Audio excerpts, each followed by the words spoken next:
Excitement आपकी पूरी भरी हुई दिख रही है, बट जानते हैं आपसे ज़्यादा एक्साइटमेंट तो मैं हूँ। इन लोगों से भी ज़्यादा मैं एक्साइटेड हूँ सर। जब से मैं सुन रहा हूँ कि नया बैच स्टार्ट हो रहा है, मतलब कि पूरी भरपूर खुशी है, क्योंकि मैं आपके साथ मैं कहाँ जाइएगा लेके मैं इस कोचिंग संस्था के साथ बीच में जुड़ा, मतलब कि नवंबर मंथ में जुड़ा, तो चीज़ों को समझते समझते टाइम लगा, और आज जो है अच्छा खासा मैं भी समझ गया हूँ कि कैसे किस चीज़ को लेकर चलना है और बच्चों को कैसे गाइडेंस करना है। तो शुरुआती से लेकर मैं जब सुना कि 8 मार्च को हमारा बैच जो है अब न्यू बैच स्टार्ट होगा, कुछ बच्चे यहाँ के भी, मेरी अरेंजमेंट क्लास लगी थी हुनर में, तो जानते थे, मैं एक चैप्टर पढ़ाया था। और हमारी जो ब्रांच हम लोग तकिया से हैं, मतलब सेकेंड ब्रांच अपना ही ब्रांच है, तो वहाँ भी अभी हम लोग मोटिवेट करके आए और कुछ बातें बताएं कि ओरिएंटेशन क्लास जो होती है इसकी मेन मुद्दा होती है कि आपको बताया जाए कि पूरे साल में आपको कैसे पढ़ना है।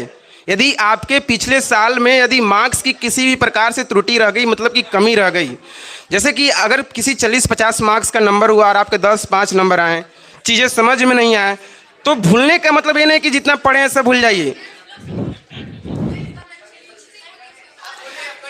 भूलने का मतलब ये नहीं कि सभी भूल जाए। जैसे कि अभी सर पूछे कि टेबल 17 का याद है कि नहीं, तो मतलब ये पहले से भूल गए कि 17 का टेबल याद है कि नहीं। तो चीज़ें क्या कीजिए कि आपको जो पहले से नॉलेज उसको रखना है, बस रिफ्रेशमेंट के साथ न्यू सेशन से, न्यू क्लासेस से स्टार्ट होनी चाहिए।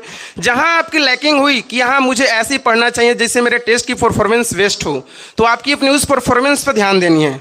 और आपको एक बात और ध्यान रखना है कि आपको जो डे 1 से पढ़ाया जाए और डे 7 तक, डे 8 तक, जिस दिन तक टेस्ट है, सभी चीज़ों को आप रिमेंबर रखें, अपने टेस्ट पर फोकस करें और रेगुलरली टेस्ट दें। टेस्ट में नंबर कम आए चाहे बेसी आए, इस पर कोई मायने नहीं रखता है कि कितना नंबर आया। मायने तो ये रखता है कि आपने कितने शिद्दत से उसको तैयारी की है, कितने शिद्दत से उसको टेस्ट को आप अटेंड किए, और क्या आपने बहुत मैं स्कूलिंग जब कराता हूँ तो उसमें देखते हैं बच्चे लोग चीटिंग करने में बहुत ध्यान देते हैं। तो उस चीटिंग करने से हम टीचरों का कुछ नहीं जाता है, आपकी जाती है कि आप और उस चीज़ को जब बढ़ावा दे रहे हैं। बड़े जब एग्जाम दीजिएगा, आईआईटी जैसे, नीट जैसे या यूपीएससी सब एग्जाम दीजिए, क्या वहाँ चीट कर सकते हैं? आप कर सकते हैं? तो भाई अभी से क्यों ना हम लगे रहे कि जो आ रहा है उतना ही लिखे ना।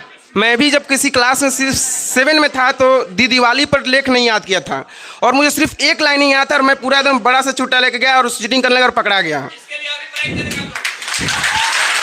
तो वहाँ यही मुझे थैंक यू मुझे वहाँ यही सीख, मेरी मैम एक रीना मैम थी, तो उन्होंने यही सीख मुझे दिया कि बेटा तुमको जो आता है उतना लिखो, आगे चीटिंग